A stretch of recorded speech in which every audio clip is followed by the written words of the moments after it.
is that life must go on, which means we must go on in the future. And carrying Mindy in the future will be her niece Taylor, who's going to come and share with us, and she'll give us some music.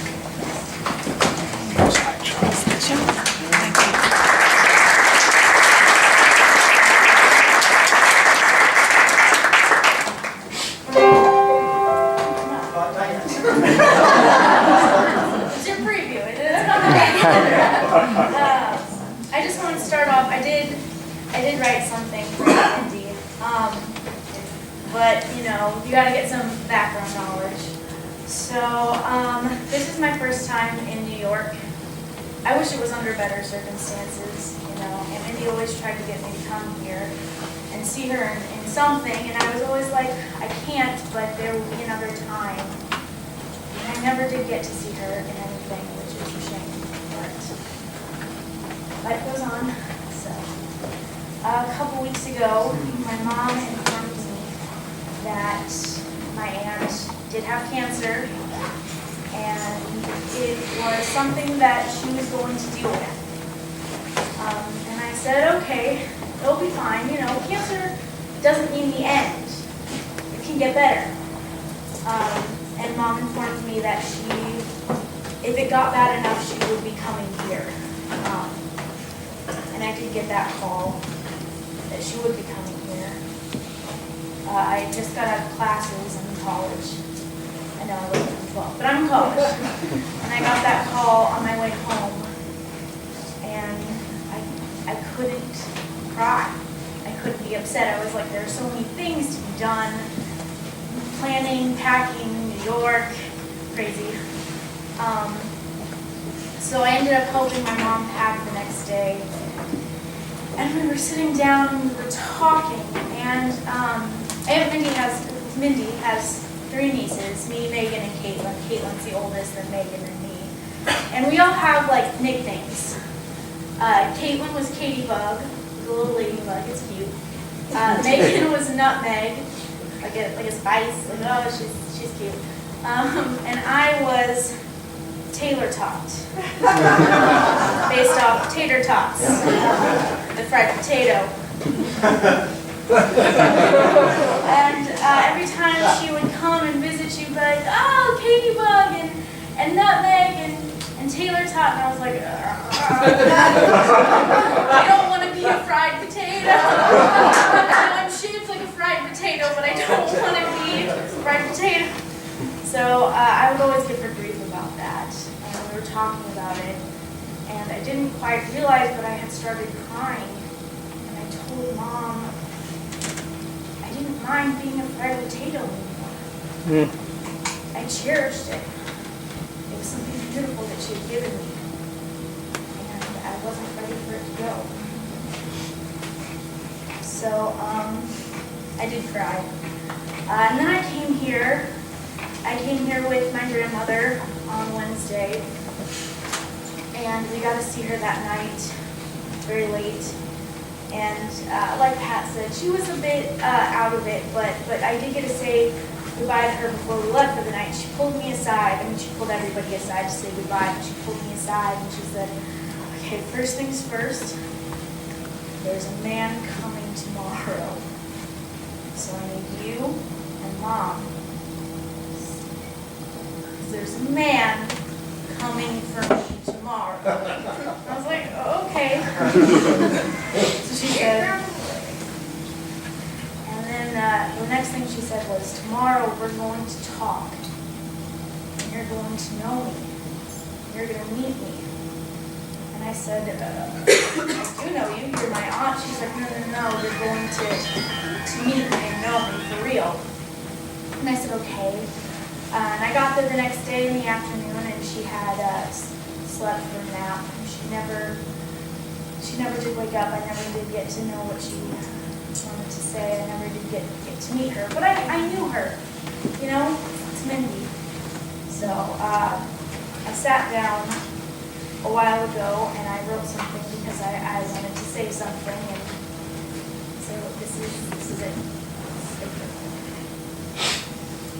AO, paid, airway, Xia.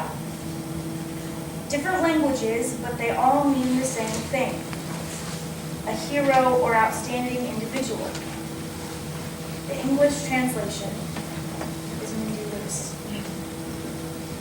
As a young girl, it was easy to look up to somebody like Aunt Mindy, someone who lived and loved bravely, who shared thoughts and opinions without fear, who always knew just what to say to make everyone laugh. Aunt Mindy was the type of person who looked at the world as if it was a brilliant puzzle she couldn't wait to solve. She looked at every problem as if it was an exciting adventure in disguise. I was trying to think of a special memory to share about her, but that's the thing. Every memory with Aunt Mindy was special. Every time I was with her, she had something to teach me or something that really stuck with me throughout the years. In some ways, that's the hardest part about losing her.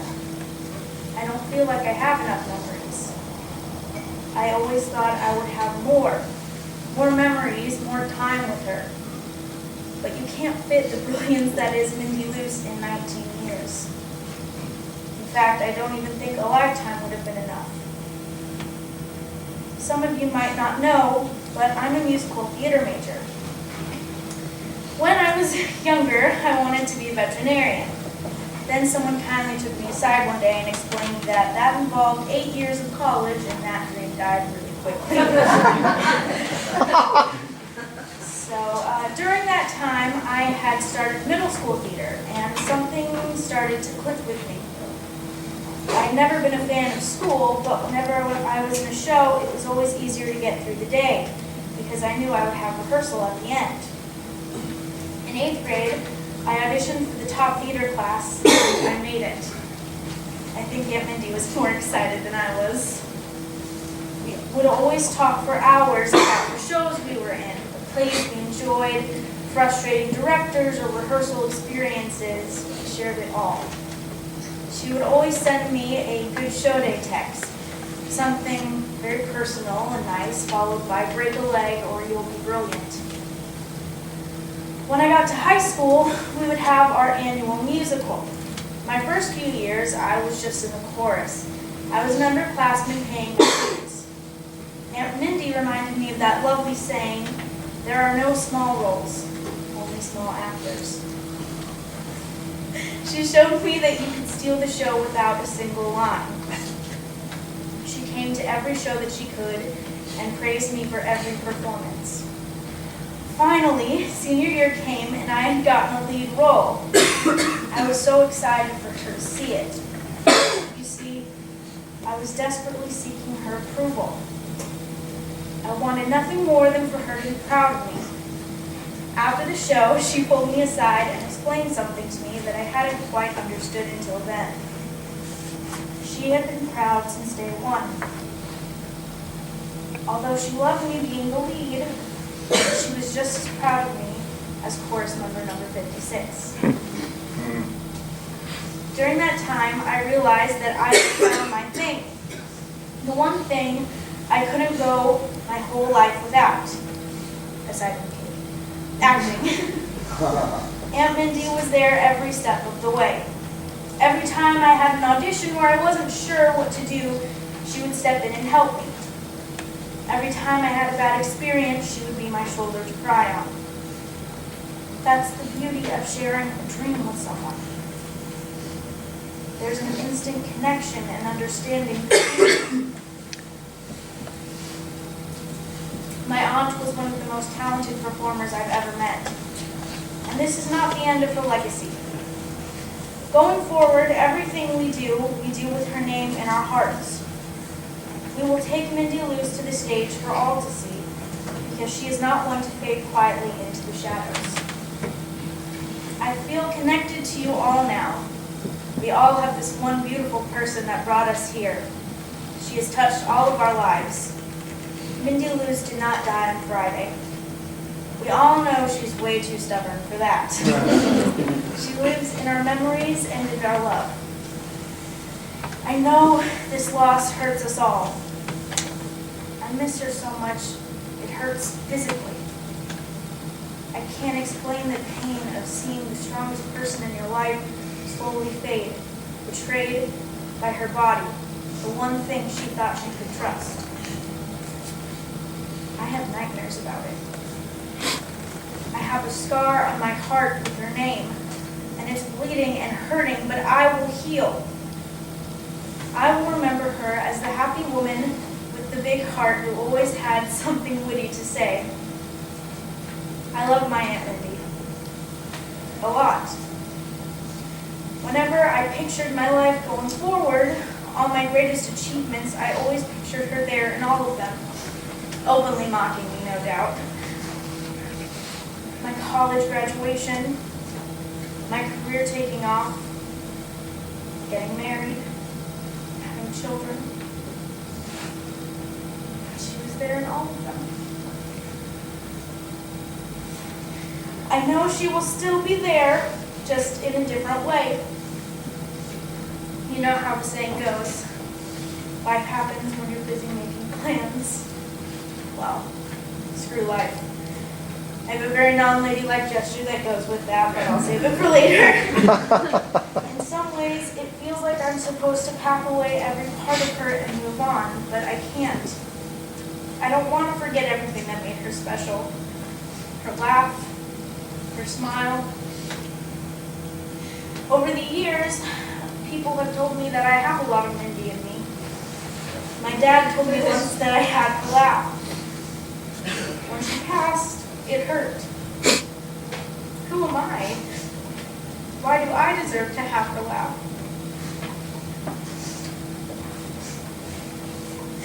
I don't want to be the only way people heard her laugh anymore.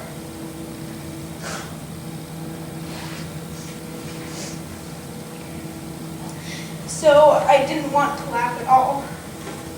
It felt wrong. But now I know better. I will laugh more now, because she deserves to be heard. Her laugh deserves to be heard. Her smiles deserve to be seen. And her love deserves to be felt. And that's on us now. I can't say what the future holds from here, but of one thing I'm absolutely certain. Mindy Luce does not go quietly into the night. She lives through our actions and our words. Her talents live in us. She deserves to be seen. So show her to the world. It's time for the world to see Mindy Luce in all of her glory. Godspeed.